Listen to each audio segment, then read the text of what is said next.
everyone, to spook-a-doodles, a podcast that explores the fun side of horror. I'm your host, Lurdiak, and these are my co-hosts. My name is Bloodsucking Freud, and my pronouns are he, him. My name is Namir, and my pronouns are she, her. My name is Jim, and my pronouns are he, him. Okay, so today we're finally leaving the 80s, against my will, and we're going to be discussing the 2014 comedy film, What We Do in the Shadows.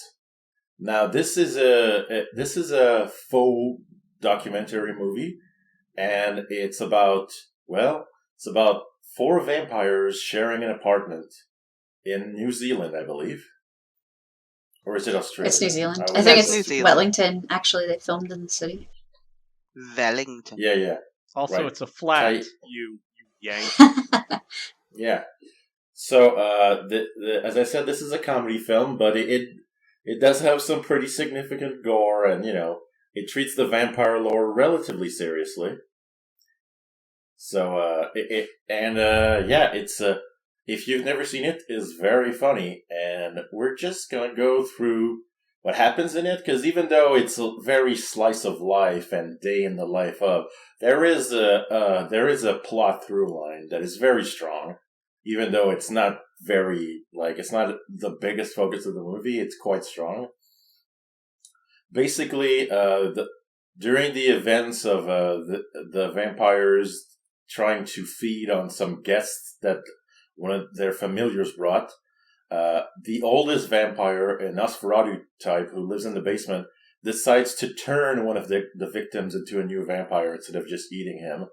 And this new modern day guy has to join these vampires who are all at least like hundreds of years old. And the oldest one is like 8,000. And he's just like a guy. He's just like, hey guys, I'm going to the store. He's just like a dude, and he contrasts with these like very serious gothic nobleman type vampires who all wear like cravats and long coats and stuff. And he learns how to be a vampire and introduces them to a lot of modern day stuff. And most importantly, he introduces them to his best human friend, who is the best character in the movie. Now, Do you want to? I guess, and then the big climax is when they get to the I can't remember the name of it. The big ball. Right, The Vampire Masquerade. Yes, like that. The whole time it's they're kind something of like alluding to It's him. something like the Dark Masquerade. Oh no, yeah, the vampire. Undead Masquerade. Vampire Masquerade is the RPG. Yeah, because there's witches and zombies, and the whole premise of the doc as it starts is that the days leading up to this grand masquerade, and the film crew is there to learn about this secret society, but really it's about vampires.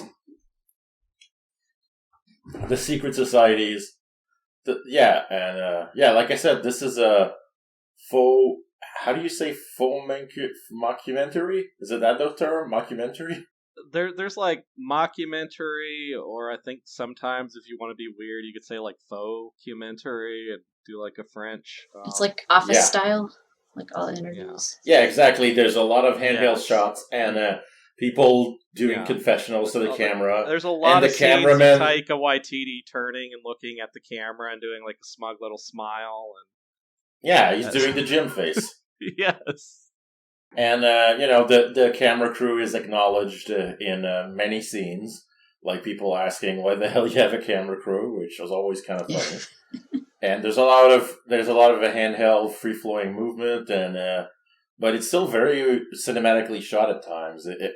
You forget that you're watching a handheld camera, because sometimes the cinematography is just really good. And there's also, I'm sorry.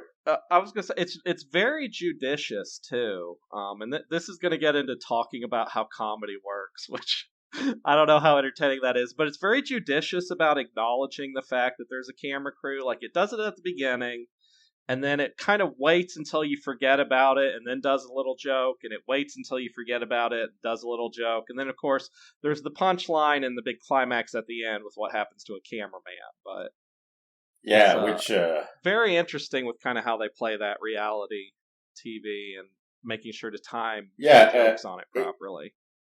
Because, like, after basically the pilot, The Office really stopped making sense for the premise of there being a crew filming them. But in this movie, it works. Yeah, I Like, think they really ground that reality. I think something especially that works is, there have been a lot of studies that say that the effect of a camera makes people a little more suggestible and like more agreeable, and like I think you can see that in the scene with the police when they show up. And like they see the cameras there, and they're kind of like, they kind of start acting more police-like for the camera, but like, I think they're just really enjoying police are it. agreeable when there's a camera around. Yeah. Yeah, it really takes you out of the film. That sequence is really fun. I mean, a cab, so I really enjoy them making fools of themselves. There's apparently a spinoff. There's also the main vampire whose name I forget. I forget all their names, honestly. So we have Viago as Taika Waititi. Peter, yes, I believe, is the 5,000. I also wrote down their birthdays or their birth years and age, because why not? Yeah. Viago Peter is the Nosferatu. Yeah, Viago 1635, 379 years old. Peter 5,000 years old. Deacon is 183 years old, so he was born in the 1830s. Vladislav, the Poker, 862 years old, born in the 1150s. And then he was Jermaine Clement. And then Nick, I assume, was born in the 70s.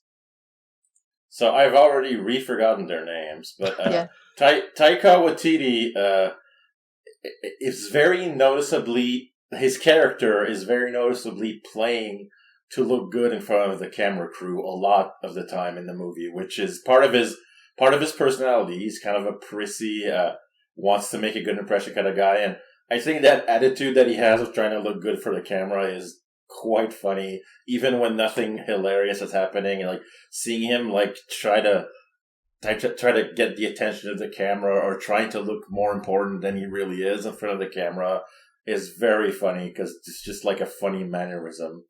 And that reminds you that the camera crew is physically present. And that's fun. He's a literal dandy, while at the same time, comedy-wise, being a very modern feeling archetype.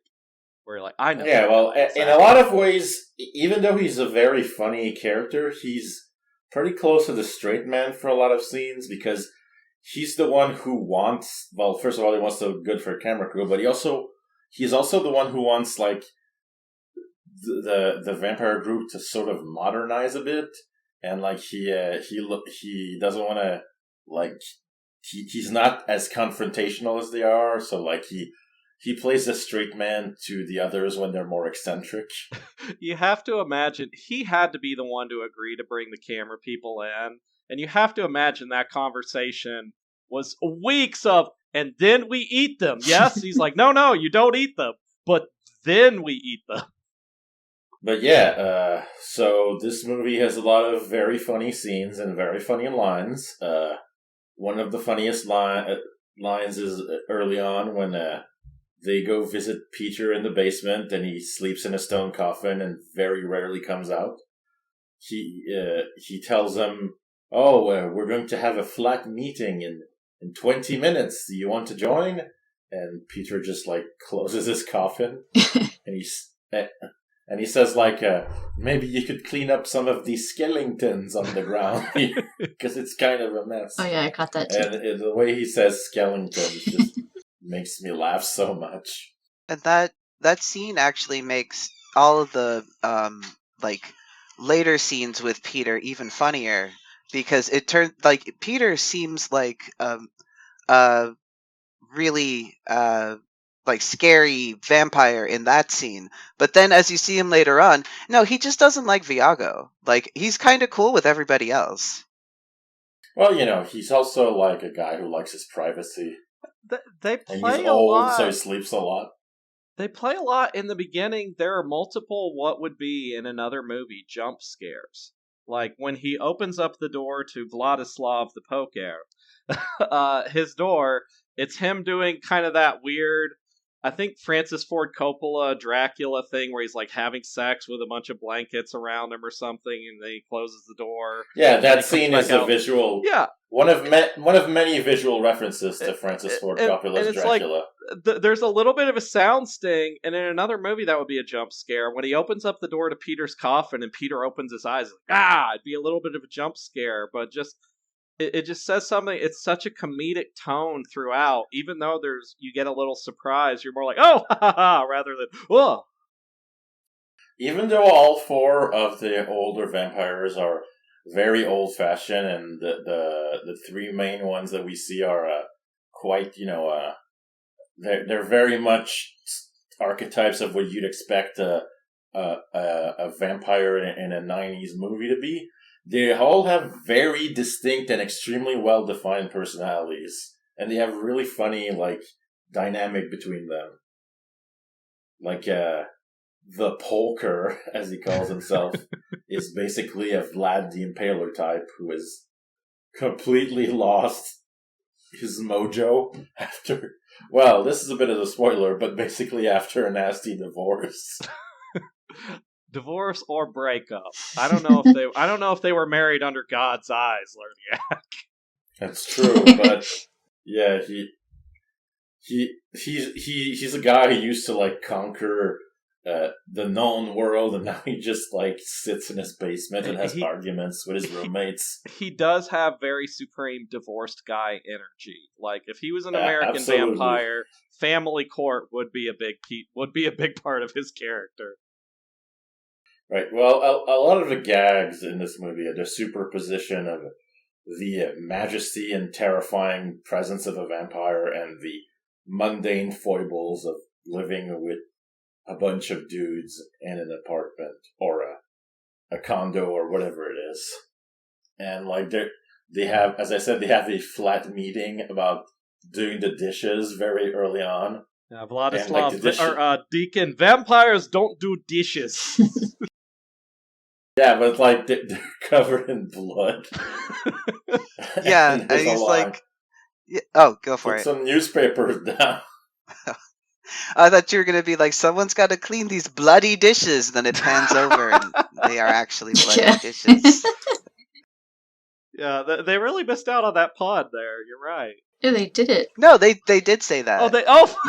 I just thought Lerd was going to say that. Yeah, I totally just watched the movie minutes ago. I remember every part. The line that gets me is when he talks about how last time the blood spray ruined one of his favorite couches, and he says, "The red one? Ah, yes. Well, it's red now." And after that first flat meeting, they then have a really great opening sequence where they juxtapose, like, I don't know if it's newly made artwork or photoshopped artwork or what, but like they have all this kind of old artwork with like the great theme song over it. You're dead, you're dead. Yeah, that's a great song. Yeah, they do that multiple times throughout the movies, and it's supposed to be an affectation of the director making the documentary, obviously, but it's as they relate stories from their past, they also show that sort of artwork. And I'm pretty sure all of it is real historical artwork, except for a few of them, which I think they made for they're a little overly specific. Yeah, some of them are photoshopped. Like, they got old art and then made it look slightly more like the characters. I do love, though, and this may be me not knowing. I always assumed a flat literally meant an apartment, but I do love that they are renters, apparently, and it's like, who's the greatest beast of all? Oh, it's a landlord, obviously. Wait, what do you mean by that? Well, they don't own their house. Yeah, they're renting. Yeah. But that's a flat. That's who are they renting from? Renting. Okay, who are they renting from? Good question. Oh, sorry. I didn't. Like, is the landlord a vampire? Do they have to rent from their sire? I think they'd have to be, because... Oh, is it Peter's house? Maybe. Maybe it's Peter's house. They don't mention that, though. Yeah. It might just be renting from, like, a normal guy who has no idea.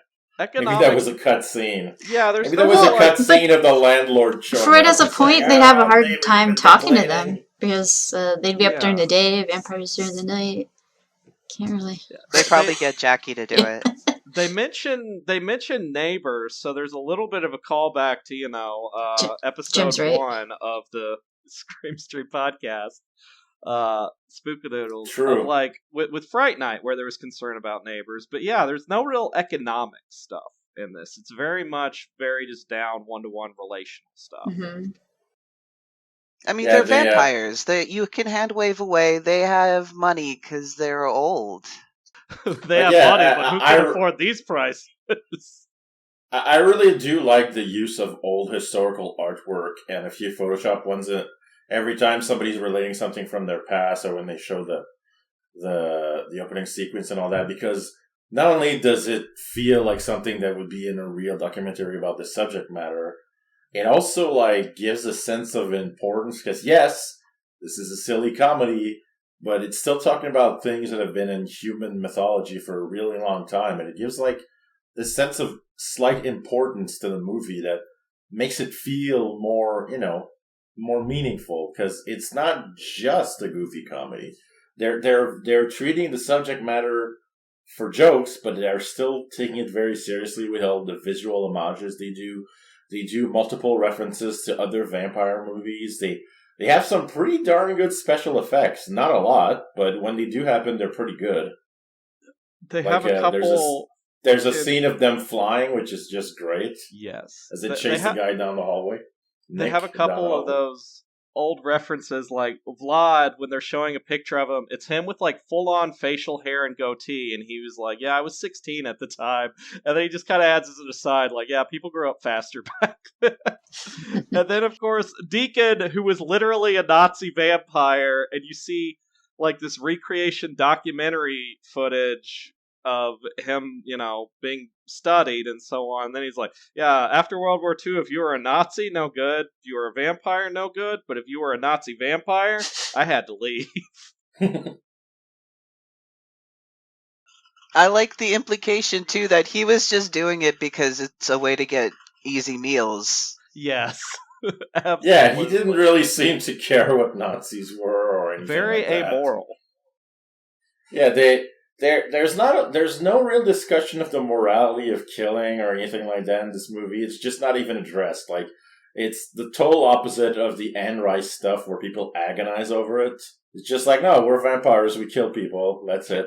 Yeah, even Nick kind of like dives into it surprisingly quickly. Yeah, and they don't do it to be mean, They don't take a sadistic pleasure in doing it or anything. It's just what they do to live, So that's an interesting aspect to it as well.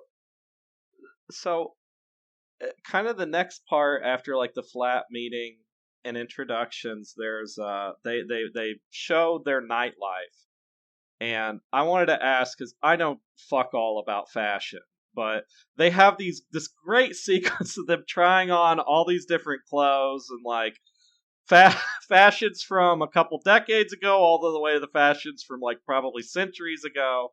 Just a beautiful sequence of them all trying things on, and because they can't see in mirrors, they have to draw these little childlike pictures of each other to be like, well, this is what you look like, and they're like, let me change it up a bit. I thought that was really cute, but they show us in the opening that they do show up in photographs, so why don't they just get a Polaroid? Yeah. Wow. Oh, I just debunked this movie. That's a plot hole. Well, I don't think they know they show up in... Man, did you just ruin the movie for all? Yeah, I just ruined it. No. They do show up in photographs, but they're not familiar with photography technology. We find that out halfway through the movie when Nick is showing them, or is it Nick's buddy?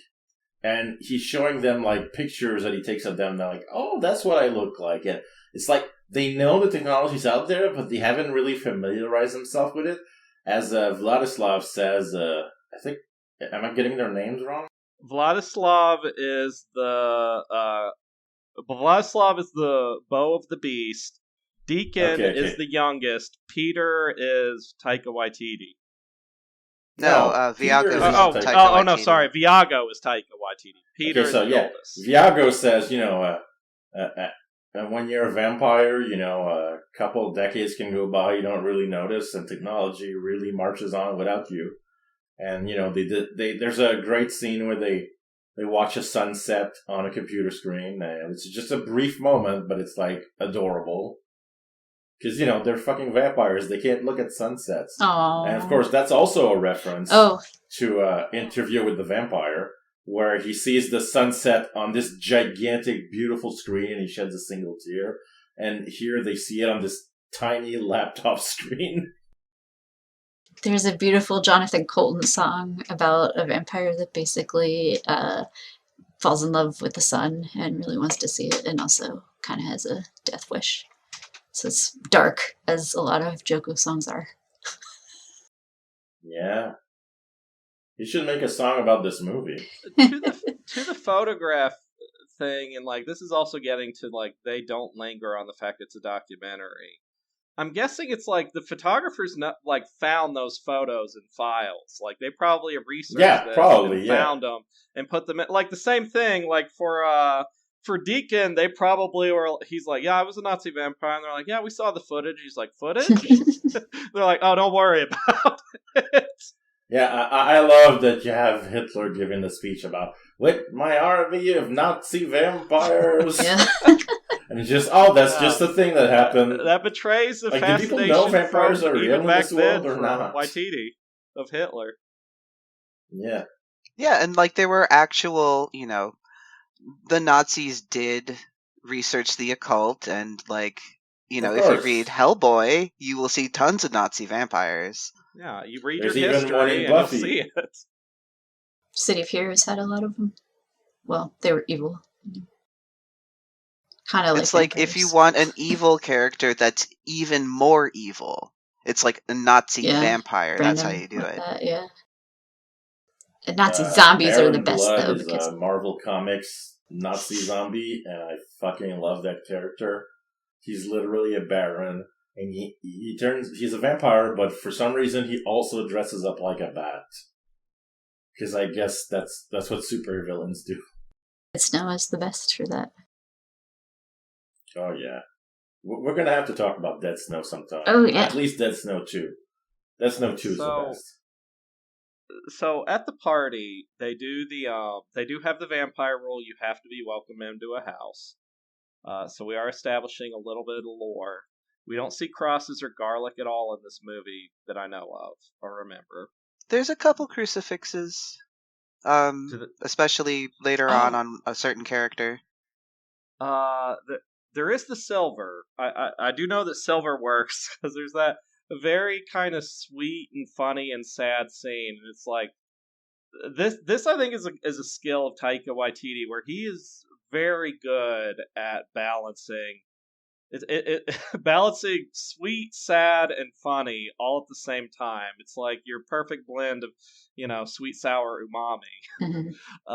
Where he has the cross, he has the silver locket from his long lost love, and he wears it, and he's just sitting there. Smoke is starting to pour out of him, and then he's like, I can't wear this any longer, and he has to quickly take it off. Yeah,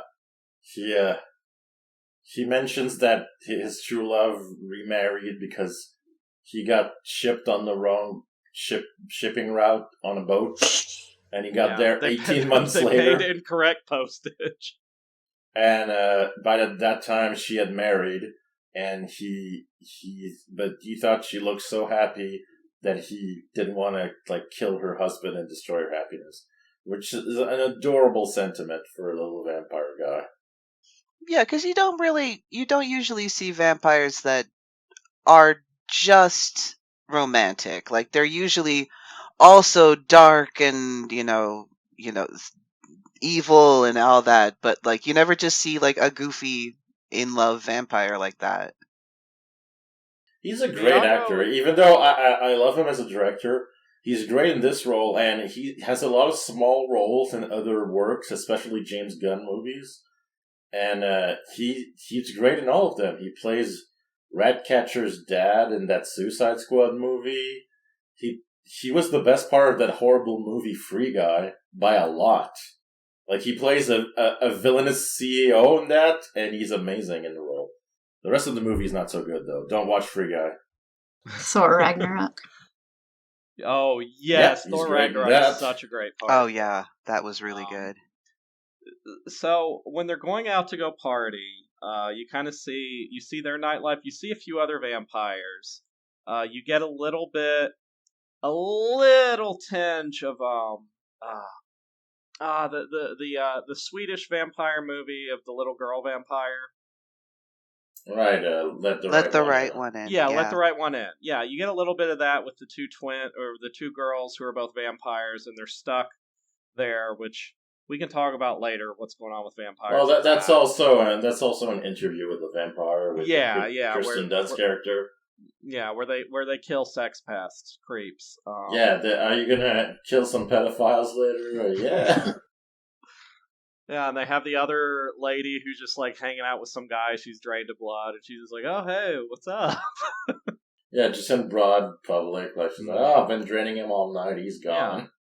Yeah. But yeah, there's a lot of vignettes. It's like a documentary about a subculture rather than just really big about mythic beasts. It's like, this is the subculture. We see it through their eyes as they're explaining it, and we see it as Nick learns it because he just becomes a vampire in the events of the movie. So, like, it's a few months, really, that the story takes place, and he, like, learns to use his vampire skills. At first, he's really bad at flying, and he doesn't really understand the culture, so he makes some mistakes, which propels the plot quite a bit.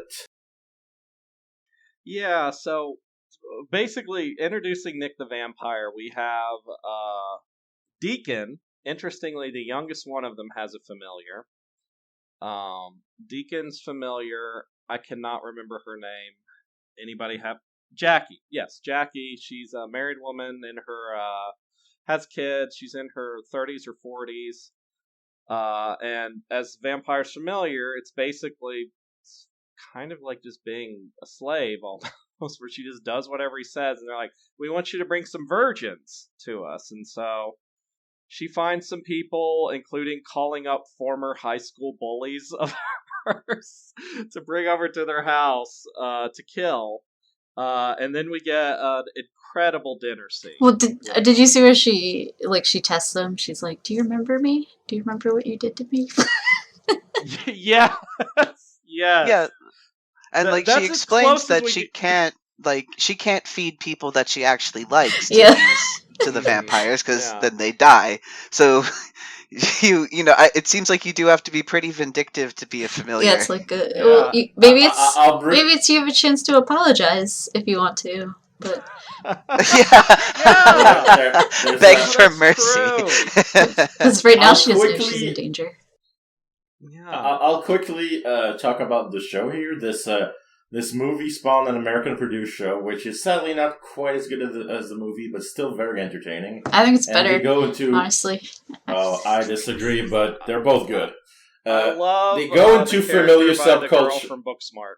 They go into familiar subculture a lot more on the show, and the abusive relationship that the vampires have with them, because Deacon is a complete asshole to her. Like, he's completely ungrateful for her help, and he keeps putting off the day that she'll become a vampire because basically he seems to have no intention of making her a vampire at all. He just wants a slave, basically. I mean, it's the perfect grift for a vampire. The vampire just has to outlive the human, which is very easy. Can I just? I'm sorry to keep backtracking and interrupting, but can I just briefly go back to the tone of the movie? You said that it is sweet and it is sad and it is funny, but also like there is a slight element of like horror at times. There's scenes where our characters are in danger. There's scenes where they're in trouble, and there's some pretty gruesome deaths in this movie too. Like, and really, I think I think it's important to say now instead of a wrap up that even though this is a comedy, this is probably not something younger audiences would enjoy or even understand, really. The humor is very dry and about, like, adult foibles, and, maybe a teenager would get it, but I don't think, like, a kid would enjoy this movie at all. it's not scary, but it's not all ages either. That's for sure. It goes to that tone. You have to accept this is a mockumentary in the style of The Office. And once you accept that, you're like, well, there aren't really stakes, pun intended, I guess. But there are a few, but you have to be able to appreciate the humor of a show like The Office. Basically, you have to be old enough to do that. Which isn't to say if you can't, you're dumb. It's just like you have to have lived enough of a tedious adult life to get it. You have to have had arguments with roommates and stuff like that. Yeah. Because it is really just about the mundanity of life, like even these vampires, these magical, mystical. Yeah, they still have to they deal with the same shit that you do too. Like they're all, even though they're all, every single vampire we see it seems quite self-important and looks down on humans. They're constantly shown to be kind of pathetic. Like they have their grand soiree at the end and a school gymnasium, it seems. It's not like a fancy venue. A bowling club. Yeah, there's a bowling club. and they go, when they have trouble getting into certain clubs, they go to a club owned by a vampire and they say, this is the most swinging vampire club in town. And there's 5 people there and it's poorly lit and they're doesn't seem to be well maintained. It's a fucking dive, I have a bit of trivia about that bar. The name of the bar is the Big Kumara, and the Kumara is a type of potato from New Zealand. Cool. The Big Potato. It's not just our main characters that are kind of pathetic and slightly man-children-y despite being vampires. It seems all of vampire subculture is kind of people who think they're Dracula, but they're just losers a bit. They're losers, but they can also back it up by killing you. Yeah. Oh yeah, they can. They're still very dangerous vampires and everything, but they don't live glamorous lives, is what I'm saying. They just think they do. Well, the ones on the show can't live without Guillermo's intervention. They'd be dead so many times. Well, yeah, but that's a whole other kettle of fish. We all bring up The Office because we're all millennials, but I think another big thing that this is parodying and satirizing, it's this could be a documentary now episode, which, oh my god, they should bring Bill Hader. Hell yeah. What we do in the shadows. Oh my god. That would be good. It's satirizing documentaries about subcultures where it's here's this weird group. They're just regular humans who are mundane. And it's even these monsters are just a subculture. Even behind the music and the real world is a bit of that influence because it really has that feel of the everyday life of these people that you think are so strange or so above you because they're famous, and then you see they're just slobs and it's fine. It's like the opposite of a normal mythic vampire horror movie where it's not vampire. The vampires in this aren't metaphors; they're people. Exactly. It's flipping the whole thing around. It's well, vampires represent the worst parts of humanity. And it's no, vampires are just people that we put these representations onto almost. Yeah, but then you put all these mystical powers and these grandiose backstories and these fearsome names and you contrast that with the mundane and it never stops being funny, even though that joke is done over and over and over. There's a character throughout the whole movie that's only referred to as the Beast, and then show all these horrifying medieval paintings. Then we find out that's just what Vladislav calls his ex.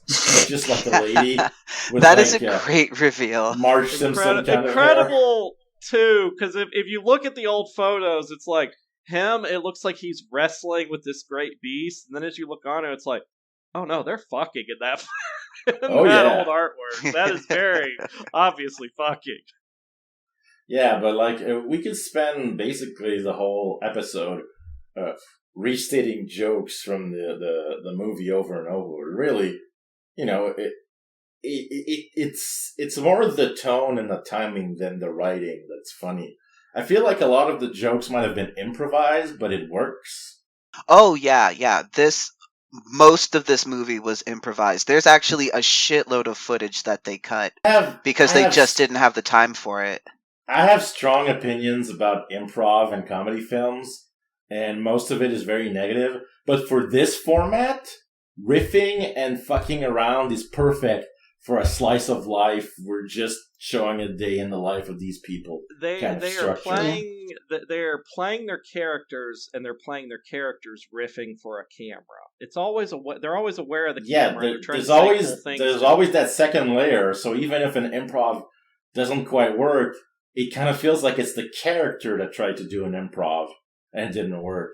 And that unreality in the unreality of the film really helps some of the jokes. And also, I have to say, the editing in this movie is fucking flawless. Every cutaway is perfectly timed.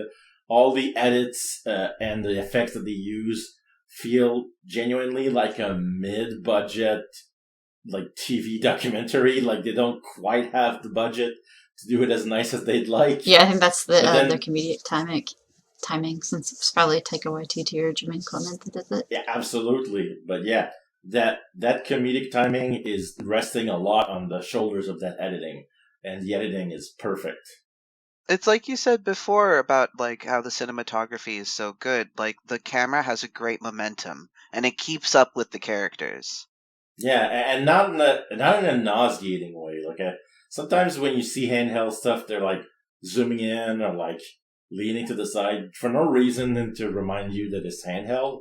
But in this, it feels very stable when it needs to be, active when it needs to be, and it never feels unreal that a person is holding it, you know?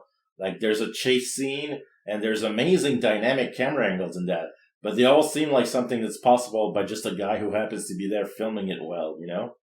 And they don't try to play up the incompetence of the filmmakers. Like I said, there's a few touches that hint that they don't quite have the budget they'd like to have, but they're never like fumbling with their camera like in a Paranormal Activity movie. Well, I think that they might be making fun of the people and filming them. Like they know how ridiculous they are. Oh, I would love to hear like a dry sounding narrator just like asking them leading questions and leaving unsaid insults hanging in the air. But there's so much to these characters, there wasn't any time for that kind of thing. Yeah, you know how in True Blood it's like a big reveal, spoilers for this show that's kind of old, where the vampires exist. It's like, if it were here, it could be so much different, or what it would be like for that. Yeah, that's another difference between this movie and the TV show. In the movie, it seems people just know about vampires. Yeah. At least some people. Oh, yeah, because and the werewolves too. Like, that seems to be people out talking about them. And there's vampire killers that are pretty common. There's vampire killers that are out, but in a TV show, it seems the only people who know about vampires are vampire killers, and everybody else watches movies. So, but it would be that's a difference. Where I was going with that is, I think it would be interesting if we found out that they were real, and then it was like, we shouldn't be afraid of them. Look at these idiots. Yeah, well, I think if that happened, see, the movie doesn't really go into that aspect of the world building too much. There's not too much world building, just enough to get you situated for the characters and jokes. But if you think about it, a world that actually knows about vampires would like constantly be hunting them down, trying to kill them. They kill people nonstop. Like, you gotta kill them. So there'd be like vampire inspections and stuff like that, like vampire inspections. Cops with cherry crosses. You know, it would be a sci-fi setting basically. It would be totally unrecognizable. But you know, they don't go into that. It seems some people know about vampires, and other people don't suspect. I feel like the ridiculousness of vampires might be a good camouflage, because like if somebody who looked like Viago came up to you and said, "Hey, I'm a vampire," would you really believe him? No, I think he was crazy. Well, no, but then again, I don't think vampires are real. Yeah, and I think that kind of works in this world. Like, you know, the reason people don't think vampires are real is like they keep to themselves, and also they're really stupid. Yeah, Nick goes around telling everyone he's a vampire for a bit in the movie. That is true, but like not many people really seem to care. There was one. Yeah. Just as an aside, it is wild how young Taika Waititi looks in this. Oh yeah, he looks great in this movie, and Oh yeah, no really. disrespect to the man, but he's aged quite a bit since in the 7 He looks years since it sexier came because out. he's a little bit gray now. I think he does. I think Oh, he still I'm not looks really saying he good. doesn't look sexy anymore, but I'm saying he looks so young in this. He No, looks I quite a said bit he looks younger. sexier. He looks now. adorable in this. Sorry. Especially after seeing that picture of him cuddling with, who was it? Thor? Was it Chris Hemsworth he was cuddling with? I don't know, it was adorable. They were napping together. I know he cuddled with Deadpool for the trailer to Free Guy, where they were both playing their characters from the superhero movies, reviewing the trailer, which... So the familiar Jackie is getting the virgins, and they have the great joke for why do vampires prefer virgins, and it's, if you were going to eat a sandwich, you'd prefer that nobody else had fucked it. That's a horrible joke, but it makes me laugh so bad, or so hard, I mean. And they do like a little call out to the Lost Boys with the, that's not spaghetti you're eating, that's worms, ooh, and then they get into a chase with Nick, one of the victims, and it's actually pretty kind of, there's some creepy stuff in it. Like there's a point where like a hand comes just groping out of Nick's bag. Oh yeah, in a different movie that would be nightmarish. Yeah. And so Nick eventually gets captured by Peter the vampire, and there's this gag like, oh well, he's just gonna rip him apart, but he actually turns Nick into a new vampire, and Nick starts hanging out with the boys along with fan favorite character Stu. I've been over all this, but yes, continue. Stu is the best. Yeah. That's the whole joke of the movie, yeah. Stu's just a normal, nerdy guy that Nick knows, and he introduces them to all the vampires, and they all love him, including apparently Peter, even though he doesn't really say anything when they interact. And then so do the werewolves. Yes, everyone loves Stu. They told him his part in the movie wasn't that big, so he wasn't really like trying to do anything with the character or anything. He's just being himself and the normal guy in the situation. And it works perfectly. He comes across like a shy, normal guy in a completely insane situation. So a bit of trivia about that too. Stu, his actor, is not really an actor. He actually does work in geodatabasing, like he says in the movie. He's just a friend of Taika's. Yeah, no, he was just describing his actual job. Yeah, that's great. There's been plans for years now to make a sequel Yeah, to it's really great. about the werewolf characters. Yeah, the title I heard was Werewolves. Yeah, that was its planned title. And there's, as I mentioned, there's the American What We Do in the Shadows show, which does feature some cameos from characters from the movie. Spoilers. But also there was an inexplicable spin-off starring the police characters, which I've never seen, but it was one season, and I don't know where it aired, but that was the first spin-off they made, and literally is just the scene from the movie over and over with different weird stuff that they don't notice. And I don't understand how that can sustain a show. I just don't. The scene is very funny, but I've seen it now.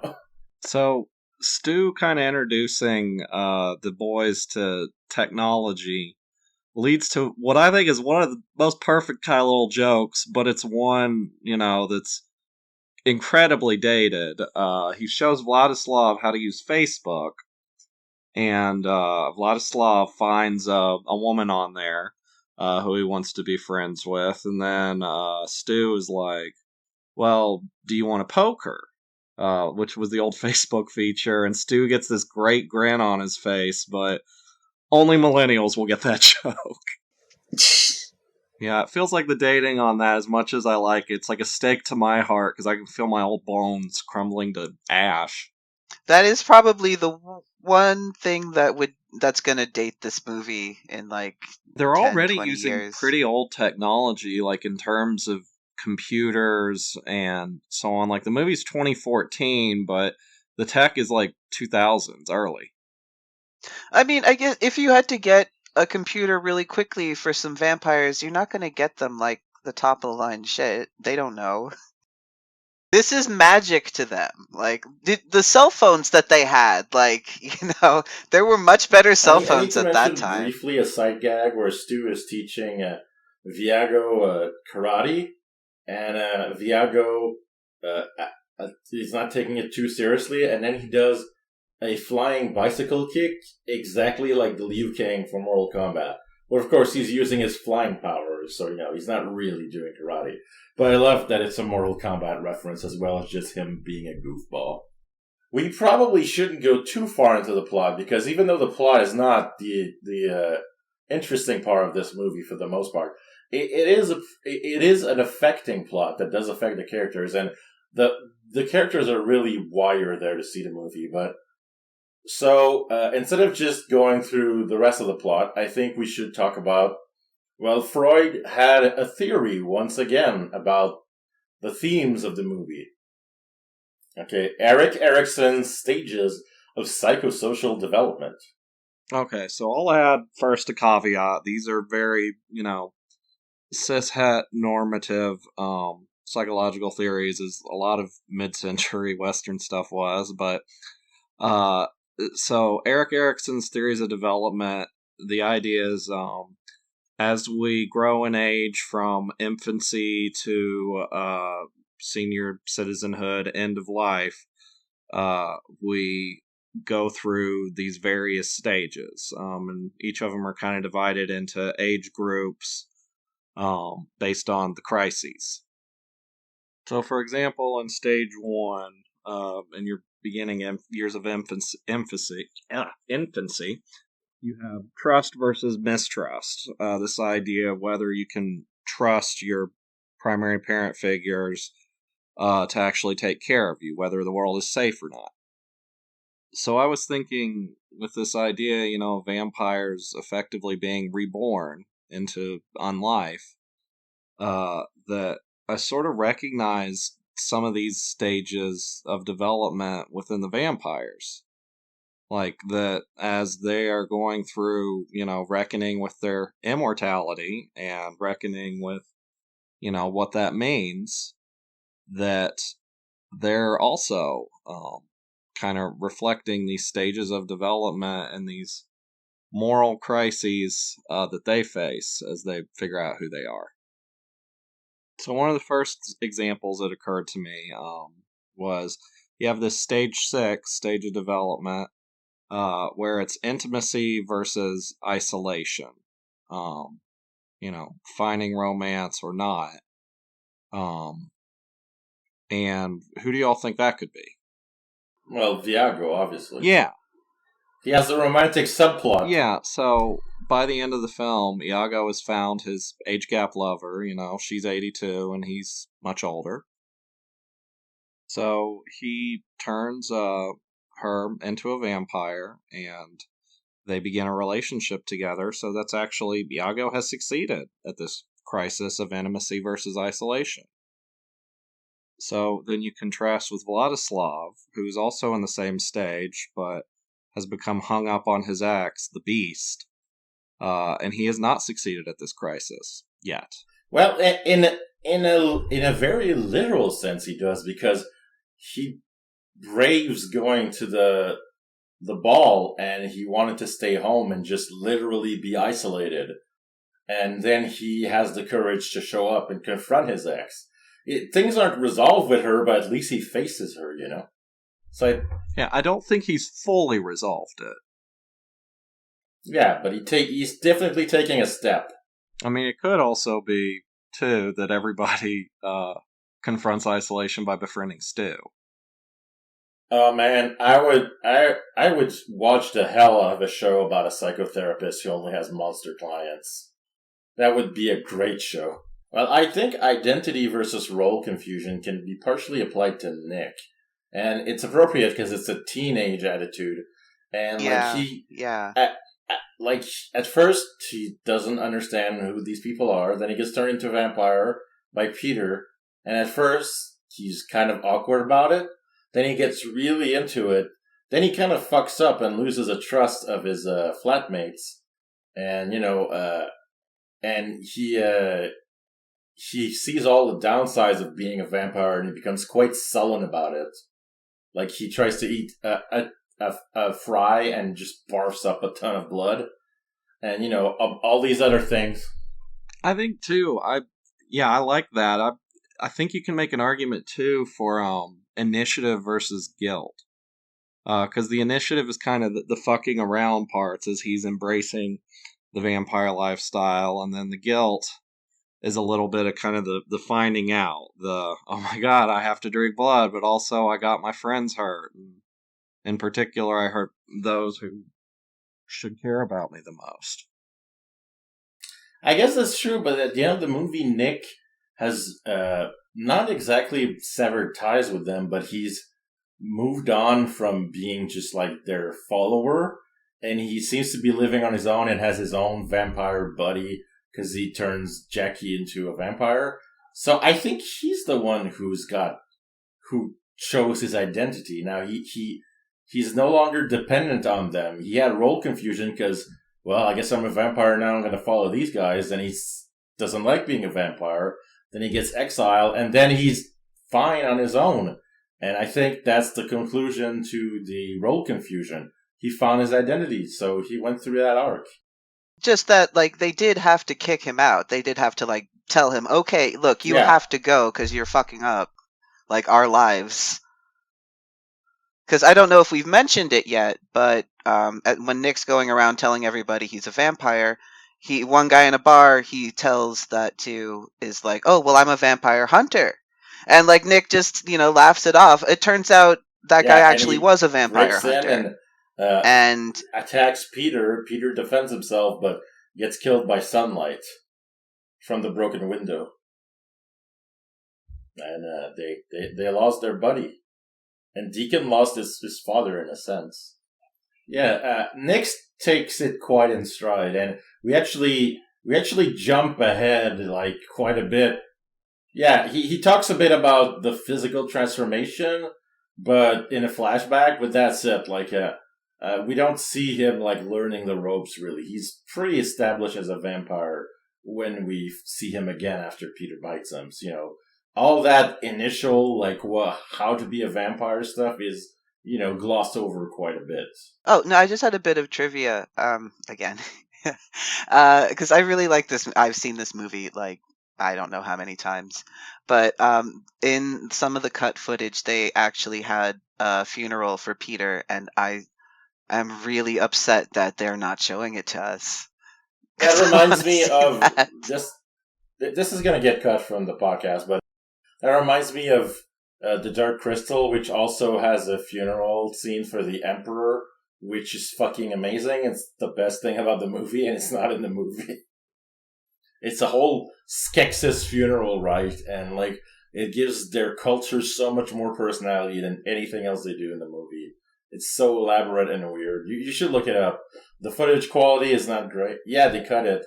The footage quality is not great, but it's watchable, and you can find it on YouTube easily. Just Google Skeksis funeral and you'll see it. But yeah, that's a great scene, and I wish The Dark Crystal had been edited better. That movie really fails in the editing. Anyway. I mean, there's so much to talk about in this movie. We really can't cover every single thing.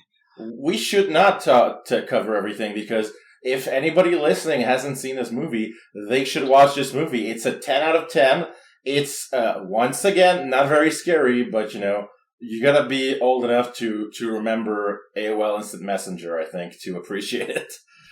Oh yeah, if you have a strong phobia or trigger of blood, there's quite a bit of that. There's a few intense scenes, but you could show this to somebody who's not into horror at all, and they probably will love it. It's only a horror because, it's only a horror because there are vampires in it.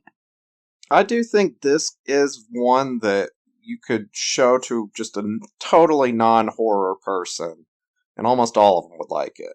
This one is very much a comedy first, and it's a great comedy, probably one of the top 10 comedies of the last decade. It's a great movie, endlessly rewatchable. The TV show's pretty good too. And, I love it. There's nothing else to say.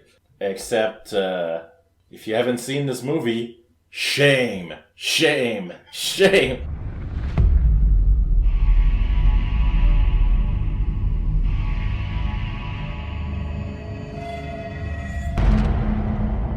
Please like and subscribe to the Win channel.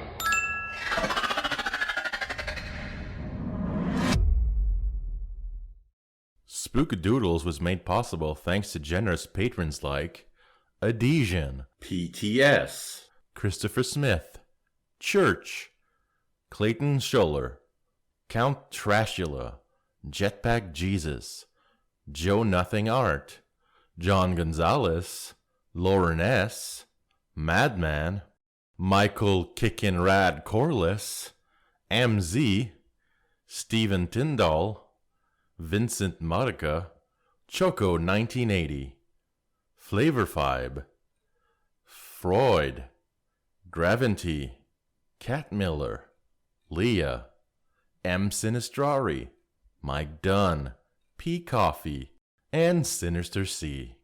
If you would like to become a patron, go to ScreamStream Official on patreon.com and please consider donating.